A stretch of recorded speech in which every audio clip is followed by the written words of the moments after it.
The 2026 Formula One season has officially started in Australia. And I gotta say, it was quite exciting seeing these cars for the first time on track for a weekend we know will end up being a race. But it definitely was interesting. These cars are very different to the previous set of regulations. Visibly, you can see what's going on with them on track, the power, the way they're being controlled. There's a lot to go over.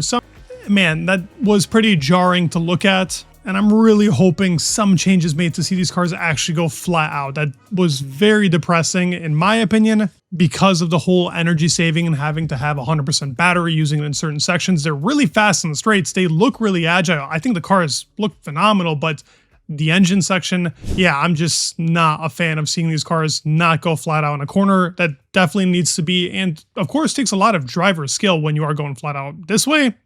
The way that Fernando described it, a chef could drive through there. It did look like that. But from here, we can talk a little bit more about the teams, particularly the top ones, how they're looking and where they're cooking. Some teams also holding a bit back, which is pretty obvious. The first practice session we had obviously isn't representative, and the most sandbagging was done in that session, and I think everybody can guess it was Mercedes.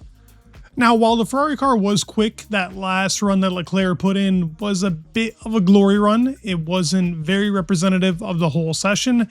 And when you look at the lap times by the Red Bull team, Ferrari, Mercedes, and McLaren, looking at both the FP sessions together, the way they're extracting time, it seems very experimental so far, pretty much until they get to qualifying. Because some teams tend to gain a lot more of their time in Sector 1, while other teams prioritize Sector 2's big straight. Sector 3 also gets prioritized by a couple of drivers.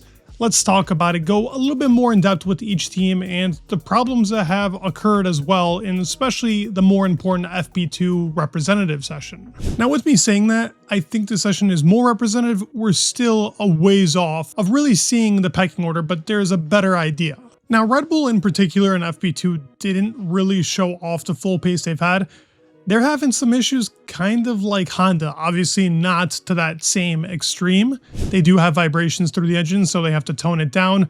Max, coming out of that session straight away, had some issue, and it took him out for a bit. And then going into turn 9 and 10, which I mentioned, a lot of drivers were taking that very easily.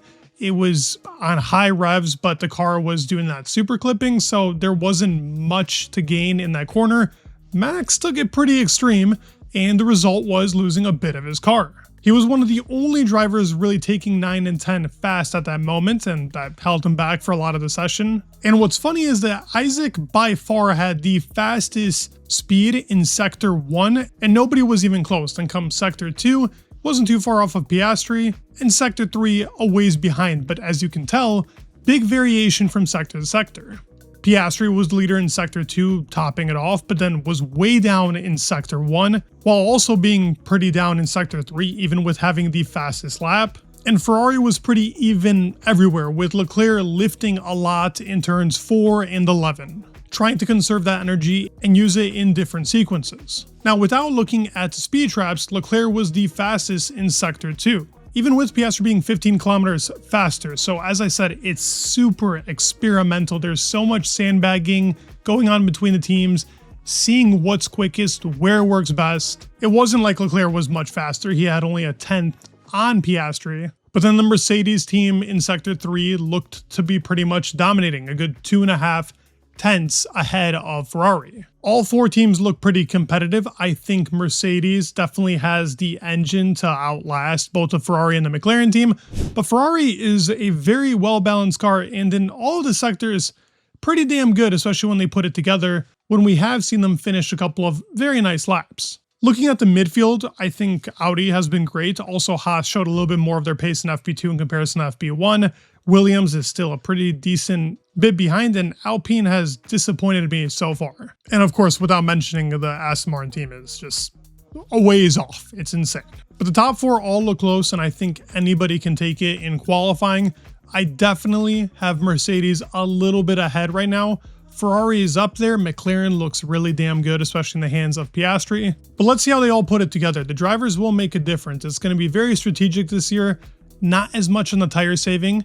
The long runs looked good, very consistent from the Mercedes car. It's more strategy here, where you can use more battery, which I hope translates to a very good race, decent overtakes, not just manufactured ones. But I'd love to hear your thoughts on in the comments below. What do you guys believe in the top 4? It's, like I said, very close, hard to tell, but I do have Mercedes still the front runner as of right now, the most consistent car, and it looked pretty planted through a lot of corners. Thank you all for watching the video. Please leave a like, subscribe, it means the world, and peace.